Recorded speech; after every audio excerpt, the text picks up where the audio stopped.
सोचिए, भारत में एक ऐसी जगह है जिसे जंगलों की धरती भी कहते हैं और देश का इंडस्ट्रियल पावर हाउस भी। है ना कमाल की बात। जी, ये जगह है झारखंड। तो आज हम इसी राज्य की अनोखी जमीन को, इसकी भौगोलिक पहचान को परत दर परत समझने की कोशिश करेंगे। चलिए शुरू करते हैं ये दिलचस्प सफर। किसी भी जगह को समझने की शुरुआत अक्सर उसके नाम से ही होती है। तो फिर ये नाम झारखंड आखिर हमें बताता क्या है? इसका जवाब हमें सीधा इसकी भौगोलिक पहचान के दिल तक ले जाएगा। देखिए, ये नाम दो बहुत ही सरल शब्दों से मिलकर बना है। झार, जिसका मतलब है जंगल, और खंड यानी भूमि या धरती। तो झारखंड का मतलब हुआ जंगलों की भूमि। ये नाम ही इस राज्य की आत्मा है, इसकी सबसे बड़ी सच्चाई। लेकिन कहानी सिर्फ जंगलों पर ही खत्म नहीं होती। झारखंड को एक और नाम से भी जाना जाता है, भारत का रूर। अब ये रूर क्या है? ये जर्मनी का एक बहुत मशहूर इलाका है जो अपने इंडस्ट्री और खनिजों के भंडार के लिए पूरी दुनिया में जाना जाता है।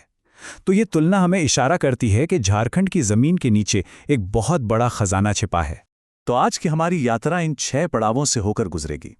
हम इसकी जमीन की बनावट से शुरू करेंगे, फिर इसकी खनिज के खजाने में उतरेंगे, इसकी जीवन देने वाली नदियों को देखेंगे, इसके घने जंगलों की सैर करेंगे और आखिर में ये समझेंगे कि ये राज्य सच में भारत का पावर हाउस क्यों है।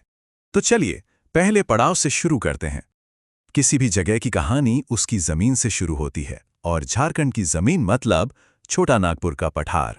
ऐसा सोचिए कि एक बहुत बड़ा ऊंचा मंच है जिस पर प्रकृति ने अपनी कलाकारी दिखाई है। बस वही है छोटा नागपुर का पठार। इसकी औसत ऊंचाई समुद्र तल से लगभग 300 से 900 मीटर तक है। इसी वजह से यहाँ लहरदार पहाड़ियाँ, गहरी घाटियाँ और खूबसूरत झरने देखने को मिलते हैं।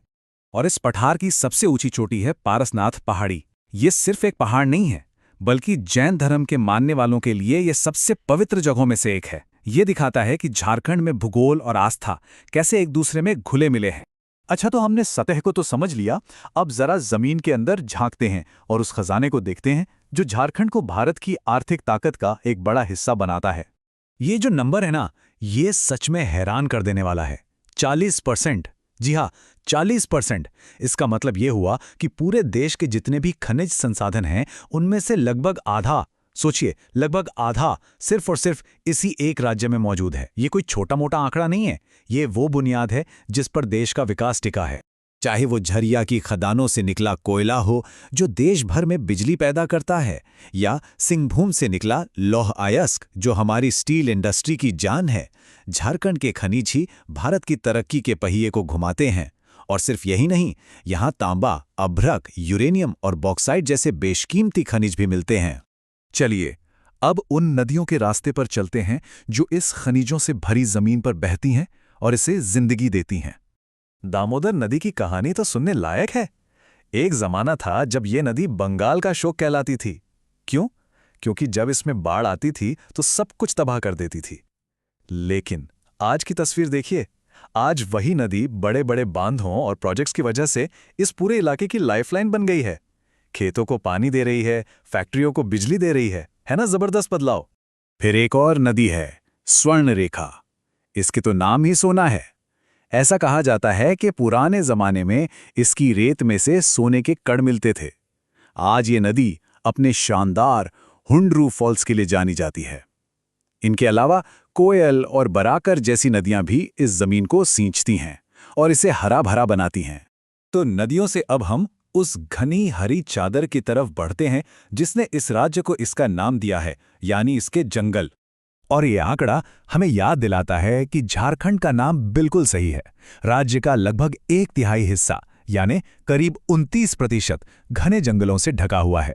ये जंगल सिर्फ इस राज्य के लिए नहीं, बल्कि पूरे देश के लिए हरे फेफड़े की तरह काम करते हैं। इन जंगलों में ऊंचे ऊंचे साल के पेड़ शान से खड़े हैं, जो झारखंड का राजकीय वृक्ष भी है। और ये जंगल सिर्फ पेड़ों का घर नहीं है। बेतला नेशनल पार्क और दलमा वाइल्ड लाइफ सैंक्चुरी जैसी जगहों पर हाथियों के झुंड और शानदार बाघ भी आजादी से घूमते हैं। यहाँ का मौसम उष्णकटिबंधीय मानसूनी है, और जो लाल मिट्टी है ना, वो मोटे अनाज की खेती के लिए एकदम सही है। पठारी ढलानों पर यहाँ के लोगों ने सदियों से सीढ़ीदार खेती की कला को जिंदा रखा है, जो दिखाता है कि वो प्रकृति के साथ कितने गहरे जुड़े हुए हैं। तो अब तक हमने जो भी अलग अलग परतें देखीं, आइए उन सबको एक साथ जोड़ते हैं और समझते हैं कि झारखंड की असली अहमियत क्या है। तो सवाल यह है कि झारखंड इतना जरूरी क्यों है? क्योंकि इसके खनिज भारत की फैक्ट्रियों को चलाते हैं। इसकी नदियां हमारे घरों को रोशन करती हैं और खेतों को पानी देती हैं, और इसके जंगल हमें सांस लेने के लिए साफ हवा देते हैं। झारखंड की हर एक भौगोलिक चीज सीधे सीधे देश की तरक्की और भलाई से जुड़ी है। इसीलिए झारखंड सिर्फ वनों की भूमि नहीं है, ये एक ऐसा पावर हाउस है जो अपनी जमीन के नीचे छिपे खजाने से, अपनी ताकतवर नदियों से और अपने हरे भरे जंगलों से पूरे देश को ताकत देता है। ये वो धरती है जो चुपचाप भारत की तरक्की की कहानी लिख रही है।